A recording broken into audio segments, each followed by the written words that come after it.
What is going on? My name is D, and if you're thinking that your videos should be getting more views than they are, then I'm going to show you one of the first places that you need to look to fix this, and I'm going to show you how to do it on your phone because that's what this channel is all about. And if you're watching this on your desktop, keep watching because the process is exactly the same, only you don't turn your browser into desktop mode because you're already on your desktop. But before I jump into that, I want to thank you for watching this video, and if you're not yet a subscriber but you want to learn how to make better content with your phone or be a mobile YouTuber, be sure to hit that subscribe button followed by the notification bell so you don't miss out on future videos. Okay, so there's several reasons why you might not be getting views on your videos. It could be you have a bad title. It could be that you don't have channel authority. You could be making content that no one is searching for, or it could be that you have a bad thumbnail, and that's what we're going to focus on today. I'm going to show you how to find out if you have a good thumbnail or a bad thumbnail using YouTube analytics. Now, whoa, don't stop the video yet. I know I said analytics and I already see some of you starting to tune out. Don't do that. I promise I'm gonna make this as easy as I can. And when this video's over, if you still have some questions or comments, go down, leave a question or comment down below. I read every single one of them and I answer as many as I can. And when this video's over, I'm gonna go down there and carry on the conversation. Okay, so in regards to your YouTube thumbnail, one of the most important things is your CTR or click-through rate of your YouTube thumbnail. And YouTube now gives us that information inside of analytics, inside of Studio Beta, which you cannot get to through the YouTube Studio app, and I'm gonna show you how to get to that today. And what this CTR information tells us is how many people saw your thumbnail, they call that an impression, and then they tell you how many people clicked or tapped on your thumbnail to watch the video. So they give you a percentage point. For example, if you have a 5% CTR on your thumbnail, that means out of all the people who saw your thumbnail, 5% of them clicked or tapped on that thumbnail. If you have a 13% click-through rate, that means that 13% of the people who saw your thumbnail clicked or tapped on your thumbnail to watch your video. And if you're wondering what a good CTR is, where should you be, what should you be striving for, YouTube says that half of all of the channels on YouTube had between a 2% and a 10% CTR. So keep that in mind when you're looking at your data. And it's also important to understand that the niche or the type of content that you create might get a different CTR than another type of content. For example, if you have a cooking channel, the average CTR could be massively different than a tech channel CTR. So also keep that in mind if you're comparing notes with your friends. So here's something I want you to think about.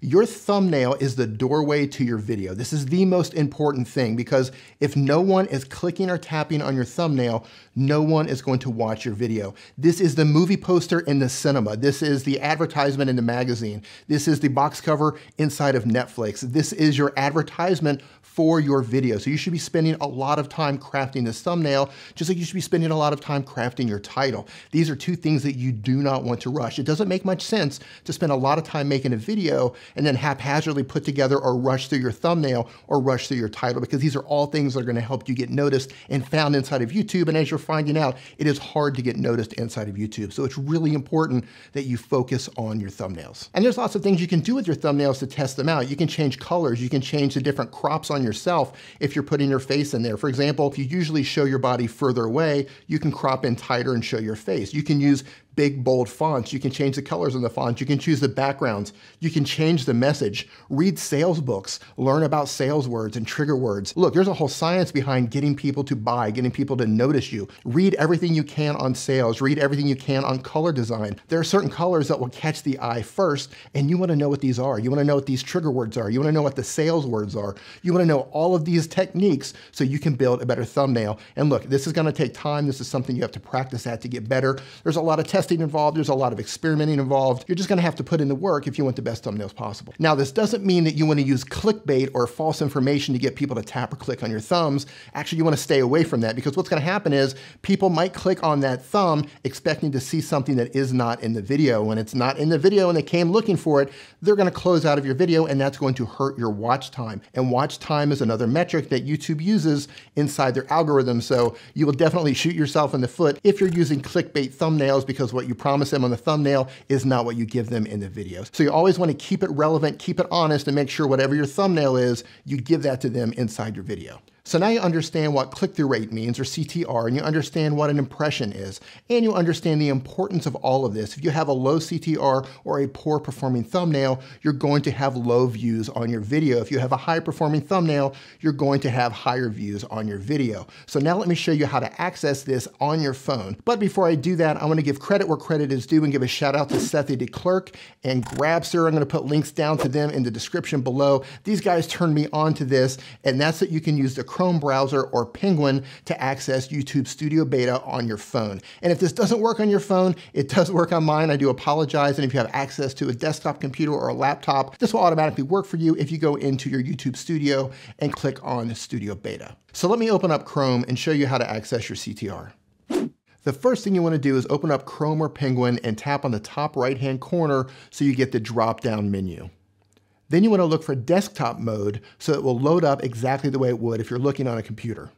Once the page loads as a desktop site, you're going to have to make your way back up to the top right-hand corner again, pinch and zoom, and then go down to Creator Studio and tap on that. And then a page is going to load up that looks like this. You're going to see some data, you're going to see some thumbnails, and you're going to see a menu on the left-hand side. You want to go to the left, and on the very top in blue with the gear icon, it says YouTube Studio Beta. You want to tap on that. Now, when YouTube Studio Beta opens, on the left side, you're going to see a bunch of icons. You're going to want to go down to the play icon, and that's going to load up your videos. Once your videos are loaded, simply go to the video that you want to check your CTR or any of the information on, and tap on that video. Once that video loads up, you're going to go back to the left side and you're going to go down to the icon underneath the pencil that looks like a little graph. That is the analytics for that particular video. Once the analytics page opens, you want to go to the top, you're going to see overview and you're going to see reach viewers. You want to tap on reach viewers and then you're going to see your impressions and you're going to see your impressions click-through rate or CTR. As you can see in this video, my current CTR for this video is 13.5%. That means that out of all of the people who have seen this thumbnail, 13.5% of them clicked on it. And once you find your CTR, you can go back through all of your videos and look for ones that have a high CTR or a low CTR, and you can study them and try to find a pattern. Maybe you did something differently or used a different color or a different crop on thumbnails that were more successful, or maybe you did something different on the low performing thumbnails. The thing is you want to replicate what you did in the past that was successful so you can continue to get a higher click-through rate. Now, having said all of that, hopefully you'll understand exactly what I'm talking about, but I want to tell you a few more things about this. And that's that your CTR can also change based on your traffic sources. And currently, YouTube does not count notifications. It does not count external sources. So if you post your video on, say, Facebook or Twitter, those do not count. And it does not count if someone clicks on your in card. So those are not counted as impressions by YouTube at the time of making this video. I also need to let you know that the more successful your video becomes, you run the risk of having a lower CTR. For example, how many times have you opened up YouTube and you see a video and you've never looked at any video like that before and you're wondering, why is YouTube suggesting this video to me? Well, a lot of times they're giving you a video that's popular somewhere else. And what happens is, as a video succeeds, they continue to push it out to different groups of people until it eventually doesn't perform as well. Well, the same thing will happen to your video. As your video succeeds, it gets pushed out to more and more people. And as more people are not interested in your video, fewer people click, more impressions, less clicks. So your CTR will go down as your video is pushed out and it doesn't perform as well as it once did. So don't panic if that happens. It's totally normal. Thank you so much for watching. I do appreciate it. If this is your first time here and you want to learn how to master your mobile or make better content or become a better mobile YouTuber, be sure to hit that subscribe button followed by the notification bell so you don't miss out on anything. And I'll see you in the next video.